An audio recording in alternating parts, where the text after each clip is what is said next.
Good morning, students. Welcome to all of you in ABN School online classes. Students,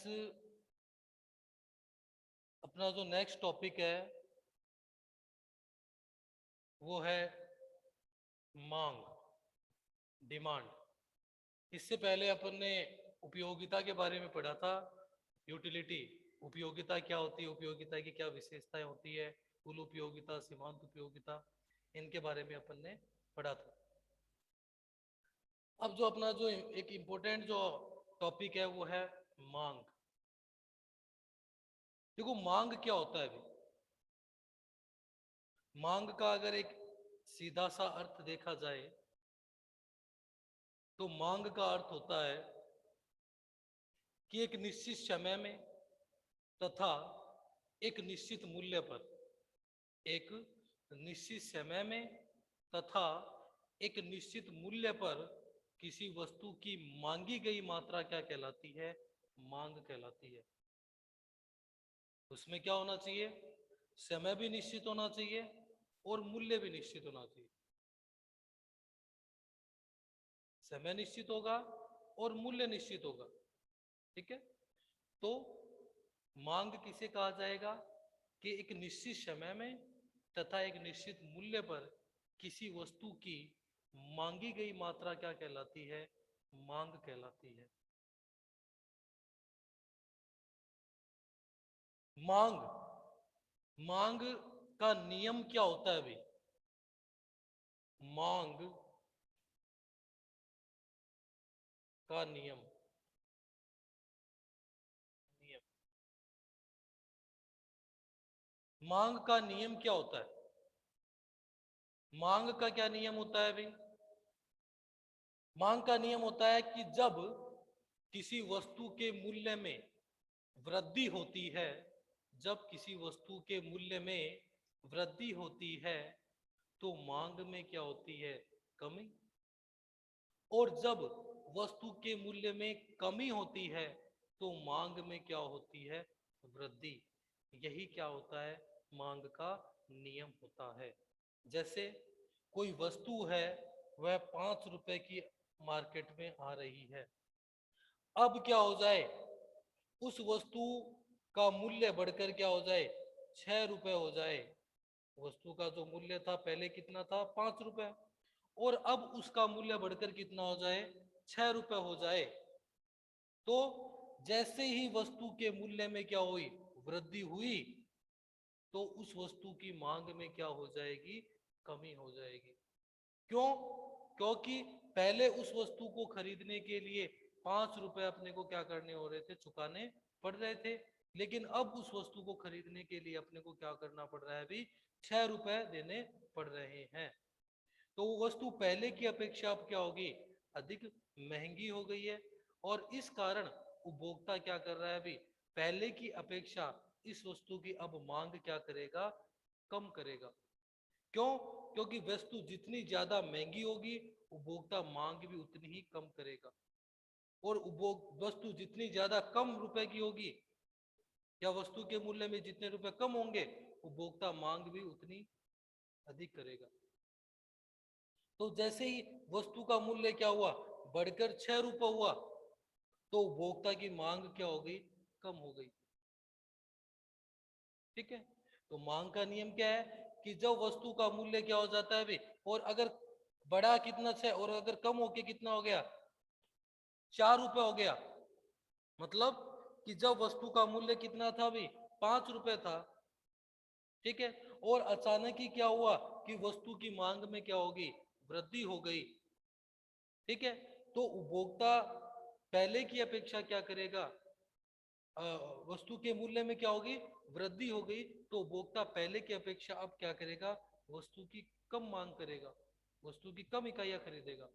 क्यों, क्योंकि वो वस्तु पहले की अपेक्षा अब क्या हो गई है, महंगी हो गई।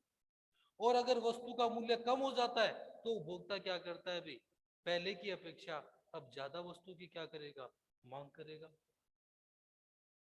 तो वही क्या कहलाता है, मांग का नियम कहलाता है कि जब वस्तु के मूल्य में वृद्धि होती है, जब वस्तु के मूल्य में वृद्धि होती है तो मांग में क्या होती है, कमी। जब वस्तु का मूल्य बढ़ता है तो मांग में क्या होती है, कमी, और जब वस्तु का मूल्य कम होता है तो मांग में क्या होती है, वृद्धि। तो वही क्या कहलाता है, मांग का नियम कहलाता है।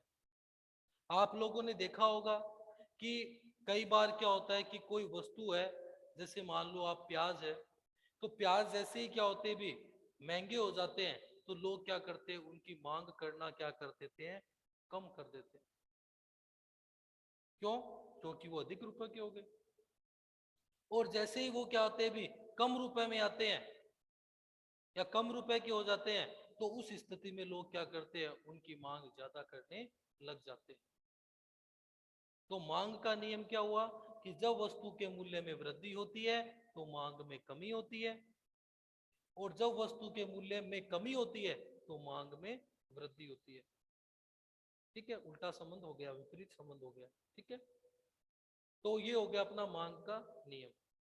मांग का अर्थ आपको बता दिया कि मांग का अर्थ क्या होता है भी, एक निश्चित समय में एक निश्चित मूल्य पर किसी वस्तु की मांगी गई मात्रा मांग कहलाती है। और मांग का नियम क्या बताया, मांग का नियम मैंने आपको बताया कि जब वस्तु के मूल्य में वृद्धि होती है तो मांग में कमी होती है, और जब वस्तु के मूल्य में कमी होती है तो मांग में वृद्धि होती है। तो यही क्या कहलाता है, मांग का नियम कहलाता है। अब आता है मांग के निर्धारक तत्व, या मांग का निर्धारण कैसे होता है, वो आप देखिए। मांग का निर्धारण,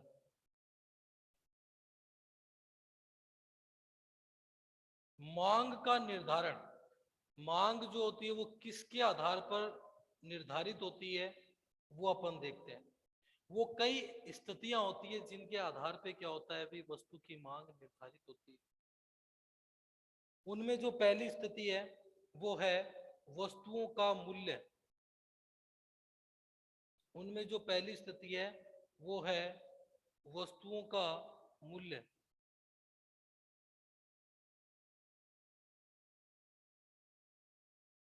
वस्तुओं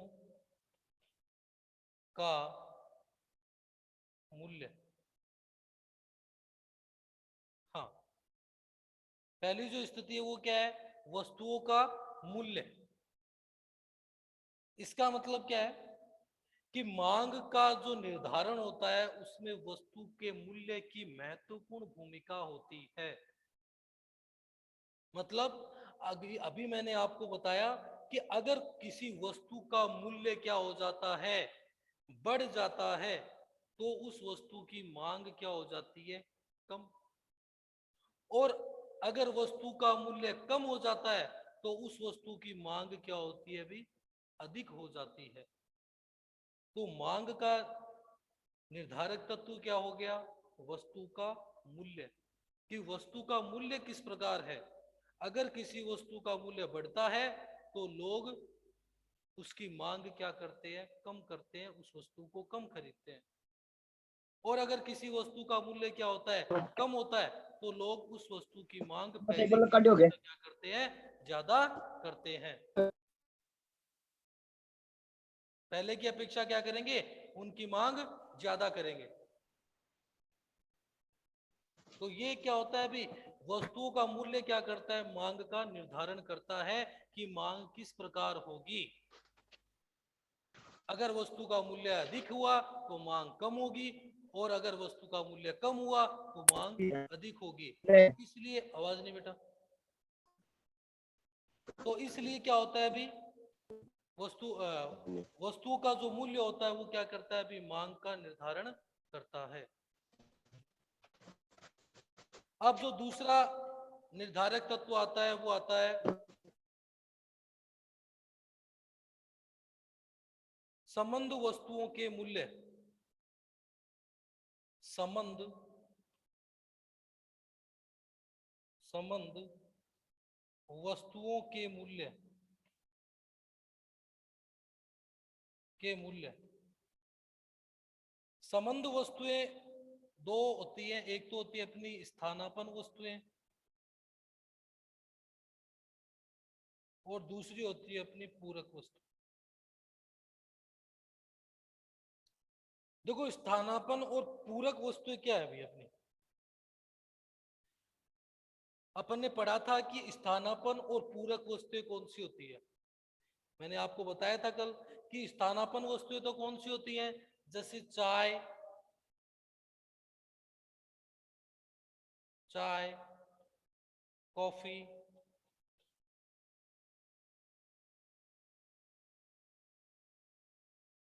बॉल पेन, जेल पेन, ये तो क्या होती है अपनी स्थानापन्न वस्तुएं। तो स्थानापन्न वस्तुएं का पहले अपन स्थानापन्न वस्तुओं से देखते हैं कैसे होता है भाई। संबंध वस्तुओं का मूल्य भी क्या करता है भाई, उपभोक्ता की मांग को प्रभावित करता है, वस्तु की मांग को क्या करता है, प्रभावित करता है। कैसे करता है भाई, जैसे मान लो कि चाय है, उसका मूल्य कितना है, 5 रुपए का, और कॉफी का मूल्य भी क्या है, 5 रुपए का। बाजार में चाय भी 5 रुपए की मिल रही है और कॉफी भी क्या हो रही है भी, 5 रुपए की मिल रही है। अब क्या हो जाए भाई, अचानक ही क्या हो गया भाई, चाय का मूल्य बढ़कर कितना हो गया, 5 की जगह कितना हो गया, 6 रुपए हो गया। कितना हो गया, 5 की जगह कितना हो गया, 6 हो गया। तो उस स्थिति में क्या होगा भाई, लोग अब क्या करेंगे, चाय को क्या करेंगे, कम पिएंगे, और कॉफी को क्या करेंगे, ज्यादा पिएंगे। क्यों, क्योंकि कॉफी का मूल्य अभी भी क्या है, 5 रुपए ही है। क्योंकि कॉफी जो है अब चाय की अपेक्षा क्या है, सस्ती है, कम रुपए की है। इसलिए लोग क्या करेंगे, जो लोग पहले चाय पीते थे, अब वो लोग क्या करने लग जाएंगे, अब कॉफी की मांग करने लग जाएंगे। तो इससे क्या होगा, कॉफी की मांग में क्या होगी, वृद्धि होगी। तो उससे चाय की मांग क्या हो जाएगी, कम। तो स्थानापन्न वस्तु का अगर मूल्य कम होता है तो उससे भी क्या होता है भाई, मांग पर प्रभाव पड़ता है। या फिर अपन ये भी ले सकते हैं कि जैसे मान लो कि चाय जो है वो मान लो 5 रुपए की है, और कॉफी क्या हो गई भी, चाय 5 रुपए की है और कॉफी भी क्या है, 5 रुपए की है। और अब क्या हो गया कि कॉफी का मूल्य क्या हो गया अभी, कॉफी का जो मूल्य है वो 5 से कितना हो गया, 4 रुपए हो गया। तो जैसे ही कॉफी का मूल्य कम हुआ, तो जो लोग क्या है भी, तो यहाँ पे मूल्य किसका कम हुआ है, कॉफी का। लेकिन जो अब कॉफी क्या हो गई भी, चाय की अपेक्षा कम रुपए में आ रही है, क्योंकि चाय 5 रुपए में आ रही है और कॉफी कितने रुपए में आ रही है, 4 रुपए में। तो अब क्या होगा कि जो लोग पहले चाय पी रहे थे, अब वो किसकी मांग करने लग जाएंगे भी, कॉफी की मांग करने लग जाएंगे। क्यों, क्योंकि कॉफी जो है वो चाय की अपेक्षा अब कम रुपए में मिल रही है। इसलिए ये ठीक है। तो ये इसे अपन क्या कहेंगे भी, स्थानापन्न वस्तुएं कहेंगे। कि स्थानापन्न वस्तु के मूल्य में परिवर्तन आने से भी क्या होता है भी, मांग प्रभावित होती है, मांग पर प्रभाव पड़ता है, या मांग का निर्धारण होता है। पूरक वस्तुएं कौन सी होती हैं, पूरक वस्तुएं मैंने आपको बताया, जैसे चाय और चीनी, ठीक है, पेन और शाही, ठीक है। और भी अपन ले सकते हैं, जैसे कार और पेट्रोल है। चाय और चीनी, क्या मतलब है, देखो आप, ये बोल रहा है कि पूरक वस्तु से भी क्या होती है, मांग प्रभावित होती है। कैसे प्रभावित होती है, कि अगर एक वस्तु का मूल्य अगर क्या हो गया, बढ़ गया, तो दूसरे की मांग पर क्या होगा, प्रभाव पड़ेगा। कैसे, कि जैसे मान लो कि चीनी जो वो पहले 30 रुपए केजी आ रही थी अपनी, ठीक है, अब मान लो कि वो 40 रुपए आने लगी या 50 रुपए केजी आ रही है। तो उस कंडीशन में क्या होगा, ठीक है। और जब 30 रुपए केजी आ रही थी, तो चाय जो है वो 3 रुपए की बिक रही थी। अब क्या हो गया अभी, चाय जो चीनी जो है वो 50 रुपए केजी आ रही है।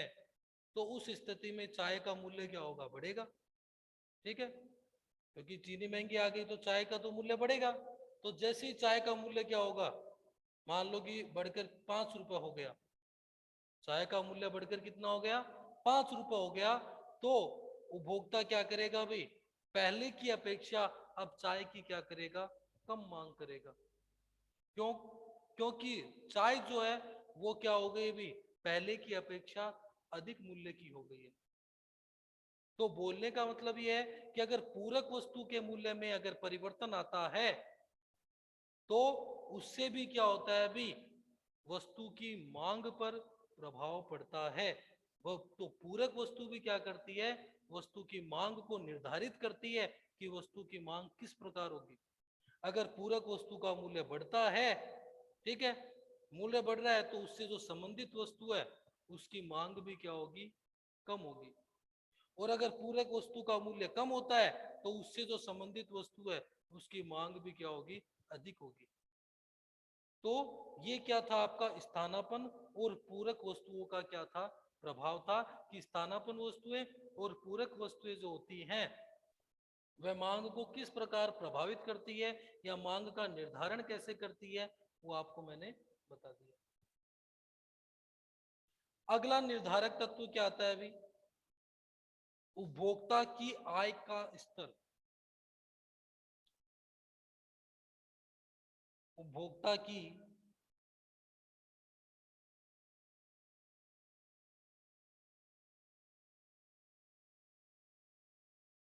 मांग के निर्धारण तत्वों में तीसरा जो है वो है उपभोक्ता की आय का स्तर।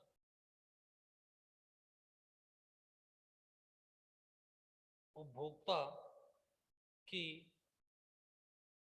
आय का स्तर। उपभोक्ता की आय का जो स्तर दे रखा है, देखो क्या होता है, ये बोल रहा है कि मांग का जो निर्धारण होता है, उपभोक्ता की मांग का जो निर्धारण होता है वो आय के द्वारा भी होता है। कैसे? वस्तु की मांग का निर्धारण किसके द्वारा हो रहा है, भी उपभोक्ता की आय के द्वारा भी हो रहा है। कैसे? अगर मान लो कि कोई उपभोक्ता है, उसकी आय जो है वो मान लो 10,000 रुपए है, ठीक है। अब उपभोक्ता की आय जब 10,000 रुपए है तो वह वस्तु की उस समय कितनी इकाइयां खरीद रहा था, अभी 100 यूनिट खरीद रहा था, ठीक है। जब उपभोक्ता की आय कितनी है, अभी आय कितनी है, इनकम कितनी है, 10,000 है, 10,000 रुपए है, तो वह कितनी इकाइयां खरीद रहा था, 100 इकाइयों की क्या कर रहा था, मांग कर रहा था। अब अपन देखते हैं कि उपभोक्ता की आय में जैसे ही परिवर्तन होता है तो उससे मांग पर क्या प्रभाव पड़ता है। जब उपभोग अब क्या हुआ कि अचानक ही क्या हो गया कि उपभोक्ता की आय बढ़कर कितनी हो गई, 15,000 रुपए हो गई, तो उपभोक्ता पहले की अपेक्षा क्या करेगा, ज्यादा इकाइयों की मांग करेगा। तो अब वो पहले 100 इकाइयां खरीद रहा था, अब वो 150 इकाइयों का क्या करेगा, को खरीदेगा, 150 इकाइयों की मांग करेगा। और अब अचानक ये मान लो कि उपभोक्ता की आय वो 10,000 से कितनी हो गई, भी उपभोक्ता की आय 10,000 से 5,000 हो गई, कम हो गई, तो वह पहले की अपेक्षा क्या करेगा, कम इकाइयां खरीदेगा, कम इकाइयों की मांग करेगा। तो क्या मतलब हुआ कि जब उपभोक्ता की आय में क्या होता है, भी परिवर्तन होता है, बदलाव आता है, मतलब कि जब उपभोक्ता की आय में वृद्धि होती है तो वस्तु की मांग में भी क्या होती है, वृद्धि होती है। और जब उपभोक्ता की आय में कमी होती है तो वस्तु की मांग में भी क्या होती है, कमी होती है। तो इसलिए कहा जाता है कि उपभोक्ता की आय जो है वो क्या करती है, मांग को प्रभावित करती है। कि मांग किस प्रकार होगी, मांग कैस कितनी होगी, यह कौन निर्धारण करता है, उपभोक्ता की आय भी क्या करती है, वस्तु की मांग का निर्धारण करती है। कि वस्तु की मांग किस प्रकार होगी, यह निर्धारण किसके द्वारा किया जाता है, उपभोक्ता की आय के द्वारा भी किया जाता है। उसके बाद में अगला जो अपना पॉइंट आता है वो आता है, अगला जो निर्धारक तत्व होता है अपना, वो होता है उपभोक्ता की रुचि तथा प्राथमिकताएं।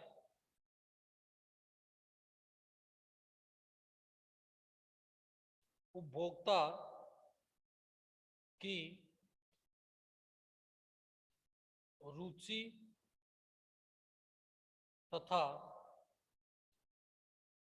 प्राथमिकताएं।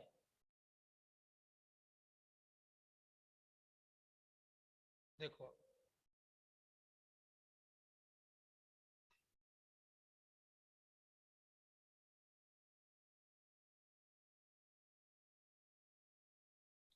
उपभोक्ता की रुचि तथा प्राथमिकताएं, देखिए आप,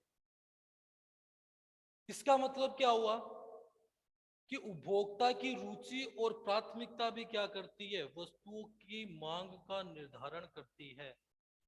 कैसे निर्धारण करती है कि उपभोक्ता जो होता है वो क्या करता है भी, जो वस्तु अधिक फैशन में होती है उस वस्तु की क्या करता है, मांग अधिक करता है। किसकी अपेक्षा, जो वस्तु फैशन से बाहर है। मतलब उपभोक्ता क्या करेगा भी, जो जो वस्तु क्या है भी फैशन में है, चलन में है, जिस वस्तु में उपभोक्ता की रुचि अधिक है उसको उपभोक्ता क्या करेगा भी, उस वस्तु का क्या, उस वस्तु की अधिक मांग करेगा। किसकी अपेक्षा, जो वस्तु क्या हो गई है, फैशन से बाहर हो गई है।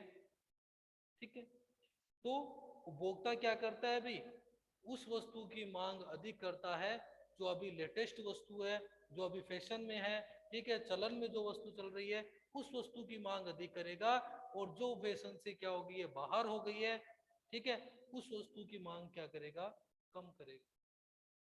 या फिर जो वस्तु उपभोक्ता की रुचि के अनुसार होगी उस वस्तु की वो मांग क्या करेगा, अधिक करेगा, और जो उसकी रुचि के अनुसार नहीं होगी उस वस्तु की मांग को क्या करेगा, कम करेगा। जैसे एक एग्जाम्पल से अपन समझते हैं कि पहले क्या था भी, कि ब्लैक एंड व्हाइट टीवी चलते थे, ब्लैक एंड व्हाइट टीवी थे, और वो ब्लैक एंड व्हाइट टीवी को अपन क्या कर सकते थे, और भी लंबे समय तक अपन काम में ले सकते थे।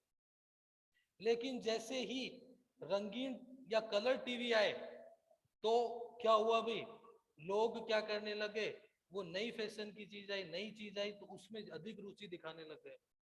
जबकि ब्लैक एंड व्हाइट टीवी को और भी लंबे समय तक काम में लिया जा सकता था, लेकिन फिर भी जैसे ही रंगीन टीवी आए तो लोगों ने क्या किया भी, ब्लैक एंड व्हाइट टीवी को खरीदना बंद कर दिया और रंगीन टीवी को खरीदना शुरू कर दिया। तो यहाँ पे क्या हुआ कि जैसे उपभोक्ता की रुचि क्या हुई, जैसे कोई नई चीज आई, नई फैशन की चीज आई, तो पुरानी जो फैशन की जो चीज है उसका उन्होंने क्या कर दिया, त्याग कर दिया, उसको उसका उसकी मांग कम कर दी, और कलर जो टीवी आते थे, जो रंगीन टीवी जो आते थे उनकी मांग करना शुरू कर दिया। तो ये बोल रहे हैं कि उपभोक्ता की रुचि और प्राथमिकता भी क्या करती है, यह निर्धारित करती है कि वस्तु की मांग किस प्रकार होगी। उपभोक्ता जिस चीज में ज्यादा रुचि दिखाएगा, जिस चीज को ज्यादा प्राथमिकता देगा उसकी मांग अधिक होगी, और जिसमें कम दिखाएगा उसकी मांग कम होगी। जो चीज ज्यादा अधिक फैशन में होगी उसमें उपभोक्ता ज्यादा रुचि दिखाएगा, और जो फैशन से बाहर होगी उसमें कम रुचि दिखाएगा। तो उससे ये बोल रहा है कि उससे वस्तु की मांग का क्या होता है, निर्धारण होता है कि वस्तु की मांग किस प्रकार होगी। ठीक है, अगला जो पॉइंट आता है वो आता है प्रदर्शन प्रभाव। प्रदर्शन प्रदर्शन प्रभाव।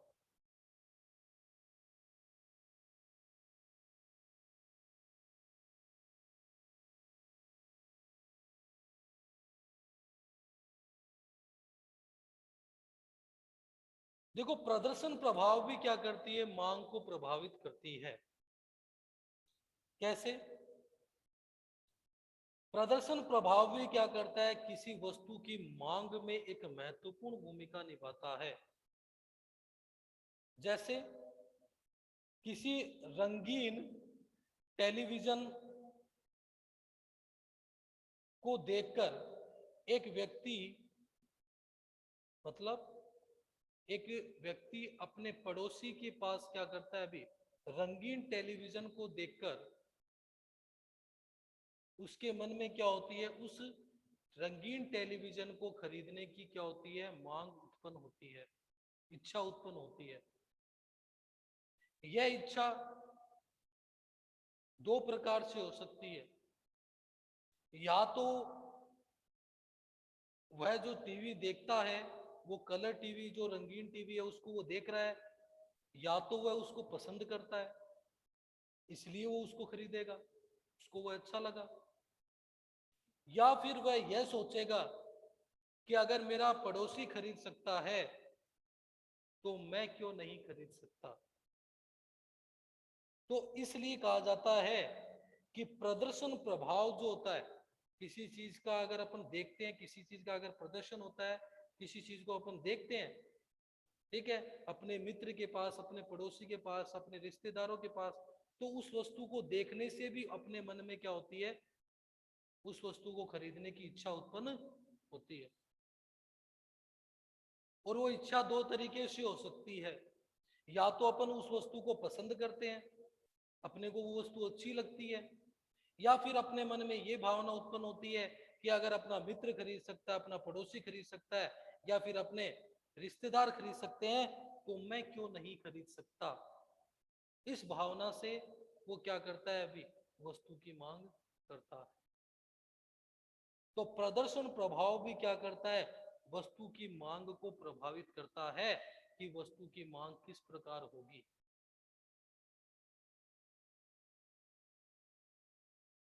ठीक है, तो ये क्या थे, अपने सभी मांग के निर्धारक तत्व थे। ये 5 अपन ने मांग के निर्धारक तत्वों के बारे में पढ़ा है।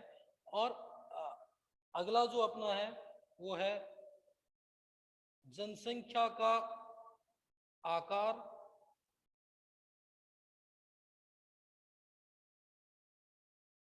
जनसंख्या का आकार।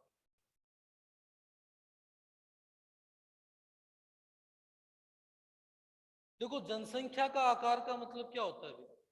आकार का मतलब कि जनसंख्या कितनी अधिक है। मतलब जनसंख्या भी क्या करती है, वस्तु की मांग के निर्धारण में एक महत्वपूर्ण भूमिका निभाती है। अगर किसी क्षेत्र की जनसंख्या अधिक है तो वहां पर वस्तुओं की मांग क्या होगी, अधिक होगी। और अगर किसी क्षेत्र की जनसंख्या क्या है, कम है, तो वहां पर वस्तुओं की मांग क्या होगी, कम होगी। तो बोलने का मतलब क्या हुआ कि जनसंख्या क्या करती है भी, वस्तु की मांग का निर्धारण करती है कि वस्तु की मांग किस प्रकार होगी।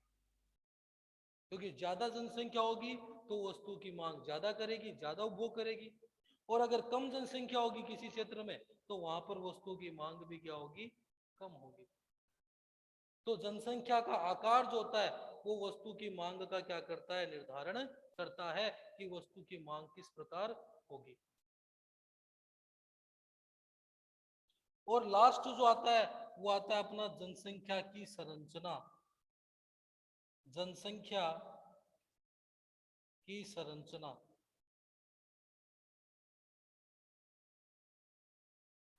वस्तुओं की मांग जो होती है वो जनसंख्या की संरचना पर भी क्या होती है, भी आधारित होती है। संरचना का मतलब क्या हुआ, मतलब कि उस क्षेत्र में किस प्रकार के लोग ज्यादा है। जैसे मान लो कि कोई ऐसा क्षेत्र है या ऐसा देश है जहां पर बच्चों की संख्या ज्यादा है, तो वहां पर चॉकलेट है, खिलौने हैं, इस तरह की वस्तुओं की मांग क्या होगी, ज्यादा होगी।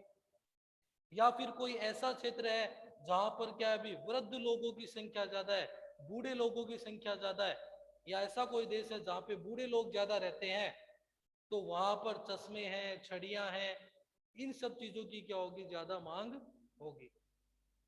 तो जनसंख्या की संरचना के द्वारा भी क्या किया जाएगा, अभी वस्तु की मांग का निर्धारण किया जाएगा कि वस्तु की मांग किस प्रकार होगी। अगर जनसंख्या में अगर बच्चों की संख्या अधिक है तो फिर अपने जो चॉकलेट होती है, खिलौने होते हैं, इनकी मांग ज्यादा होती है। और अगर बूढ़े लोगों की जनसंख्या ज्यादा है तो वहां पर चश्मे, छड़ियां हैं, इनकी मांग क्या होगी, अधिक होगी। तो ये सारे क्या थे, भी मांग के निर्धारक तत्व थे जो अपन ने पढ़े हैं। ओके बेटा।